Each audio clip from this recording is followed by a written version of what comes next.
Le masque des diapositives de PowerPoint est le meilleur moyen d'automatiser l'aspect visuel de vos présentations. Voyons voir comment on peut faire. Je suis ici dans une présentation vierge, donc le modèle principal vierge de PowerPoint. On peut simplement aller voir dans Affichage, Masque des diapositives. Avant d'ouvrir le masque, je vais tout simplement revenir dans Accueil, vous montrer les dispositions. Les dispositions qu'on retrouve ici, avec des espaces réservés, titres, titres et contenu, et vous avez aussi des dispositions avec des titres seulement ou vides, vous permettent de configurer des présentations très rapidement. Et ces dispositions se retrouvent dans le masque. Affichage, masque des diapositives. Vous avez ici une miniature encadrée qui signifie que c'est la disposition sur laquelle vous vous trouvez. Si on remonte dans cette liste, on voit on a un masque au niveau de cette présentation qui est celui-ci. Les miniatures suivantes, plus petites, sont celles qui correspondent aux dispositions. Par défaut, vous voyez différentes dispositions standards au niveau de fichiers de présentation PowerPoint. Vous pouvez démarrer de cela pour faire toutes vos modifications visuelles. Chaque disposition comporte des espaces réservés qui ont des fonctions particulières. Par exemple, ici, on a des espaces réservés titres et sous-titres. Et si on vient dans la fonction espace réservé, donc insérer un espace réservé sur le ruban, vous pourriez ajouter des espaces de contenu, de texte, d'images, de graphiques.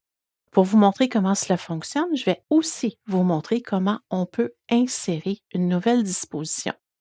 Par exemple, je suis maintenant dans la disposition qui se nomme titre et contenu.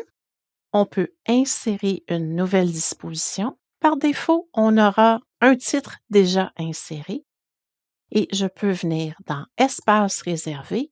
On pourrait insérer, par exemple, un graphique SmartArt.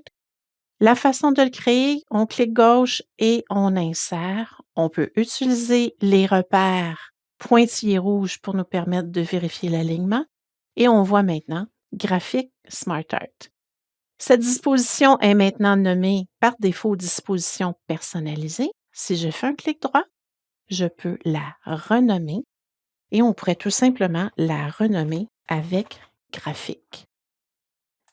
Si maintenant je ferme mon masque des diapositives parce que remarquez sur votre ruban, vous avez un onglet contextuel masque des diapositives.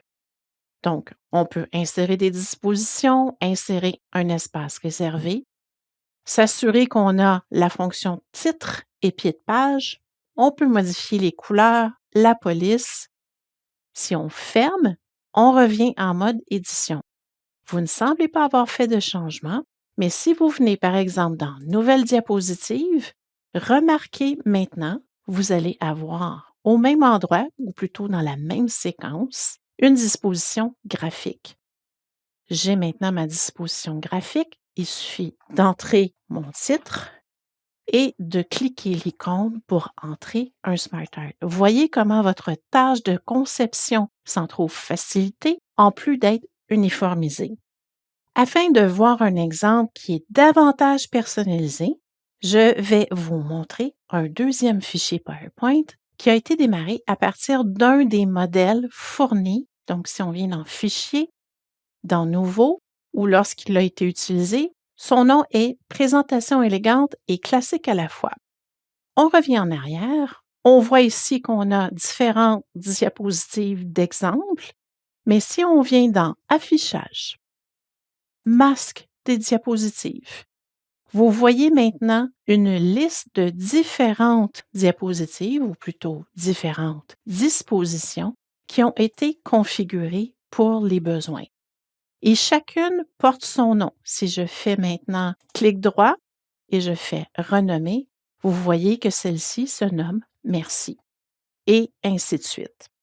La seule règle très importante que vous devez suivre pour déterminer quelle sera la taille de votre police de titre ainsi que le type, Vous venez sur le masque, donc la première miniature. On s'assure de cliquer au niveau du titre et c'est ici qu'on vient faire les modifications. Si par exemple, je modifie la police pour cette couleur aqua, bleu-vert, regardez maintenant au niveau des autres titres. Allons un petit peu plus bas. Tous les titres sont déjà modifiés dans les dispositions. Très important, le masque, vous ne devez pas supprimer ces espaces. Ce sont eux qui vont déterminer la taille de police, sa couleur, son type, qui sera réutilisé pour toutes les dispositions. Et quand vous avez terminé, on peut fermer le masque et on revient en mode édition. Je vous invite à faire des tests avec le masque des diapositives afin d'automatiser votre mise en forme.